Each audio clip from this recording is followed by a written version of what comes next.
Hello and welcome to this episode of Hampton Roads Business Live. Today my special guest is Brett Thompson of the Thompson Law Group.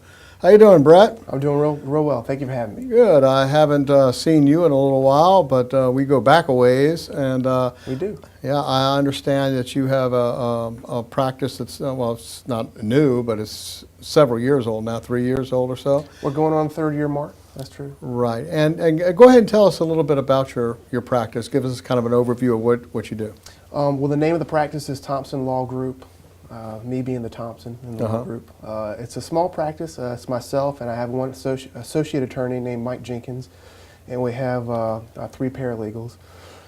Primarily, my practice focuses on commercial and residential real estate transactions, corporate law. I represent different small business owners all throughout Hampton Roads, and civil litigation, which I explain that as people fussing over money and breach of contract matters.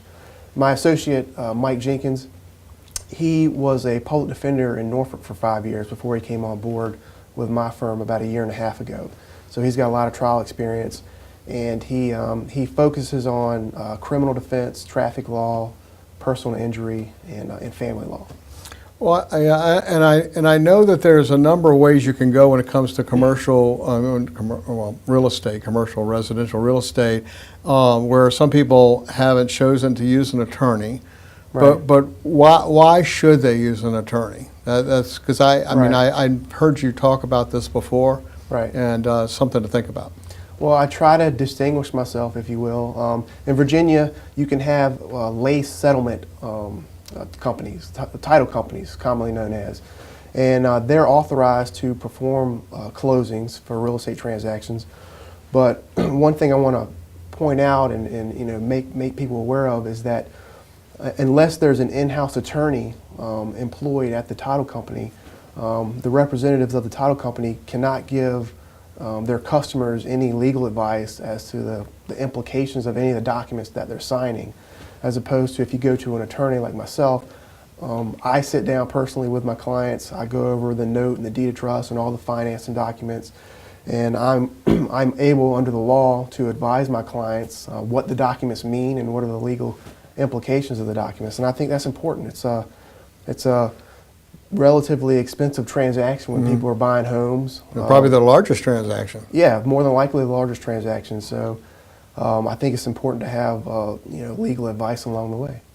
Okay. Now you also work with companies. What do you set up companies for what, corporations or Right. some Chapter S? I represent a lot of small business owners, and I want to emphasize to people that it's important to form a corporate entity. If somebody's out there and they're an entrepreneur and they start up their own company, and maybe they're a roofer, or they've got a company that does siding or something, if it's just John Doe trading as John's Roofing, there's no corporate entity that can protect that person. So if your company car ran into somebody, or if there was an accident on the job, creditors and plaintiffs would sue you individually, the person, John Doe, and not the corporate entity. And then if you go down the road, inevitably, if they won the case, they could seize your personal assets, your personal bank account, levy on your real estate, levy on your personal property. So it's very important that if you are an entrepreneur and you want to start transacting business, to form a corporate shell or a corporate entity, and you hold yourself out as the company, and you are an officer of the company, but it's not yourself individually transacting the business. Therefore, if there's a breach of contract or a personal injury or property damage, the recourse would be against the corporate entity and the assets of the corporate entity, and you'd be sheltered from your own personal assets and your personal bank account and your cash. Right. All right. So now there's a number of different ways you can do that. I guess it's a corporation. There's a subchapter S corporation, LLC. Right. So there are many different corporate entities that can be formed in Virginia. One being the limited liability company, which right now is the most common. There is the corporate entity. A corporate entity is it can be an S corp or a C corp, and that's really a distinction for tax purposes. Right. How the federal government views the entity and what kind of tax returns it has to file.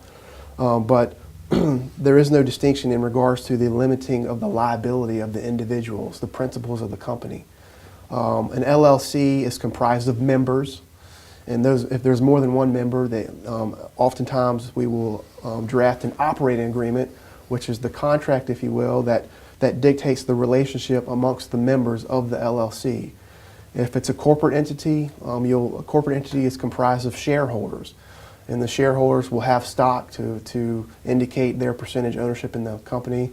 And then corporations will have bylaws, and the bylaws are similar to the operating agreement, where it dictates, how the meetings are made, notices, provisions. How do you wind down the company? How do you extinguish the company? How do you sell the company? How do you sell your stock? So there's a lot of working parts in regards to it. But the decision whether to go with an LLC or an S Corp or a C Corp is really a tax decision. And I can form any of those companies, but I always refer my clients to their accountant or their CPA. I was going to ask that, yeah. Yeah, to get their opinion in regards to the tax implications up front, so we can form the correct entity right from the start. I see. Okay, so now let's talk about your civil litigation services, things. Give us some examples of what kind of, is this automobile accidents and things like that, or the firm, personal injury? Yeah, the firm does automobile accidents, which is in the law it's considered a tort, commonly known as personal injury. Mm-hmm. Michael Jenkins is my associate attorney. He focuses his practice on that. Okay. So more times than often, he'll be meeting with our personal injury clients. As far as my individual practice, it's mostly geared towards breach of contracts and also real estate litigation. Right. So you're real estate and business. Right. Real estate, and heavy real estate, and and business, and money is the root of all evil, I guess, and it's definitely, if it's not the root of all evil, it's the cause of a lot of arguments.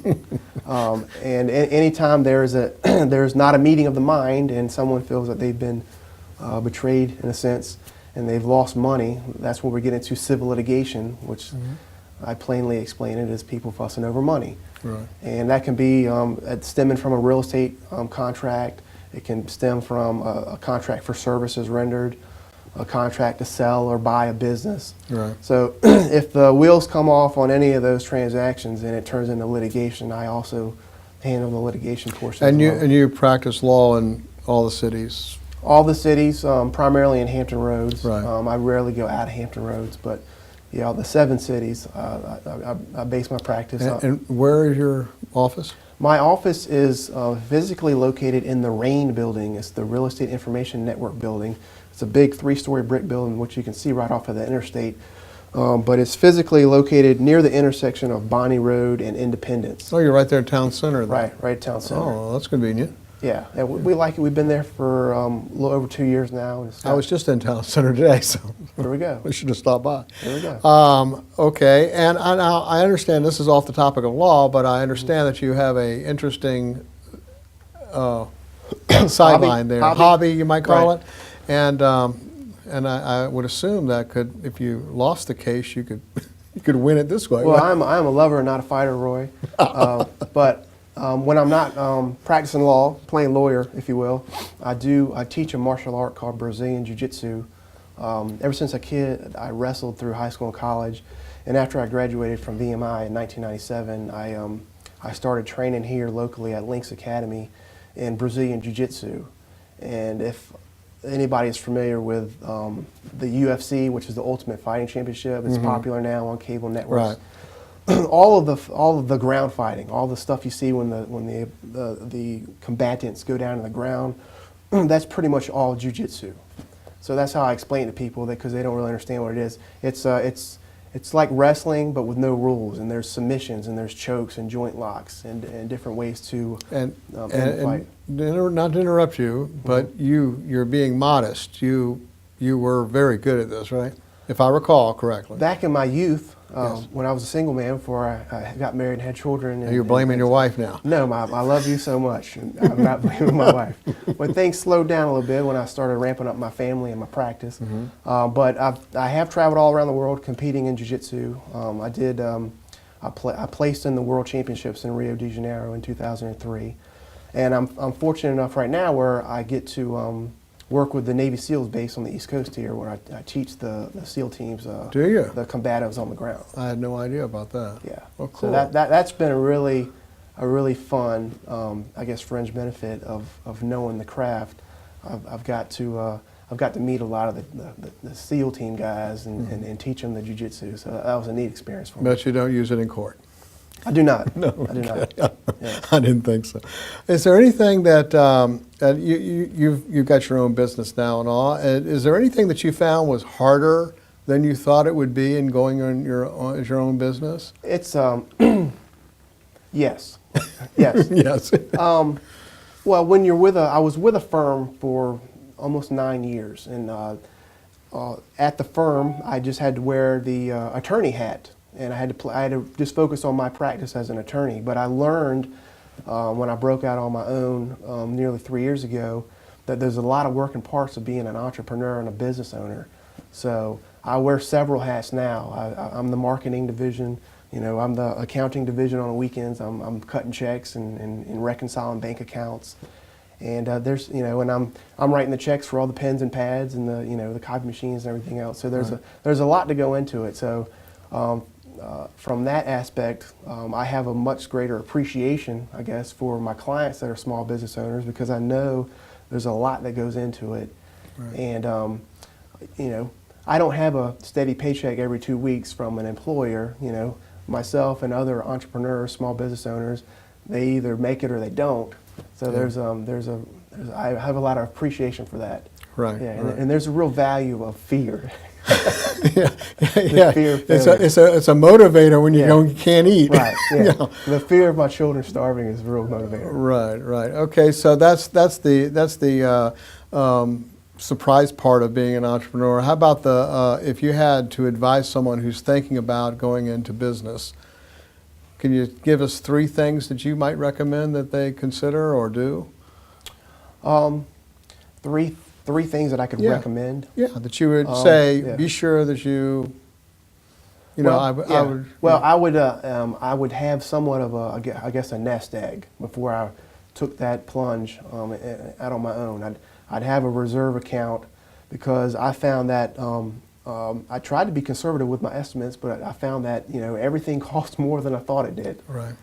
So that was a little scary at first. And surprise costs come up too. Surprise costs, life happens and surprise costs come up. So you really, when you're running your numbers, if you will, before you go out, you really want to be conservative and throw in some just extra hedge figures on, things that you can't control, because there's always things that you can't control that are going to be out there. Number 2, if you love what you do and you feel like that, this is really your craft, I would recommend doing it now and not waiting, because for myself, it was very liberating and exciting to be able to kind of blaze my own trail, if you will. And after I got out and I learned that I was not going to starve to death, and this was actually something I could do, for the rest of my life and be successful at it, I wish that I had left earlier. That was my only regret. And you don't want to go back. And I don't want to go back. I really can't see myself working a 9 to 5 for someone else anymore. So I've seen it from the other perspective now, and I really would prefer to be on the entrepreneurial side of things. Right. Right. Well, I know that you are getting ready to go on a much needed vacation. So I know that you're a really busy guy, but I really appreciate you coming in today. Is there anything we didn't cover that you wanted to mention? I don't think so. This was fun. Okay, cool. I enjoyed seeing you again. I haven't seen you in a few years, I guess. Yeah.